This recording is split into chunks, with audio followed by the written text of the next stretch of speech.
আসসালামু আলাইকুম। আমি মেডিকেল টেকনোলজিস্ট। আশা করি আপনারা সবাই ভালো আছেন। আমার চ্যানেলে আপনাদের সবাইকে স্বাগতম জানাই।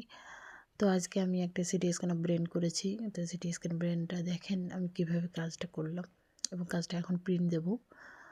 তো যাই হোক, এই রোগীটার একটা হিস্ট্রি ছিল বলেই আমি বলার জন্য আসলাম। এই রোগীটা হচ্ছে আপনার ডাব পাড়তে গিয়ে, মানে ডাব চুরি করতে গিয়ে উনি ধরা পড়ছে কিনা জানি না, কিন্তু ধরা পড়তে গিয়ে আর কি পড়ে যায়, আঘাত পাইছে।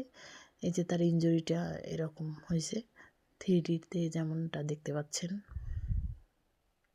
তাই চোরদেরকে সাবধান করব, যারা এরকম ডাব চুরি করেন তাদেরকে বলে দিচ্ছি যে আপনারা একটু সাবধানে কাজটা করিয়েন, যাতে এরকম আসলে এরকম ইনজুরি হতে না হয়। তো সবাইকে ধন্যবাদ, আর আমার চ্যানেলটাকে সাবস্ক্রাইব করবেন, লাইক দিবেন, ফলো করবেন।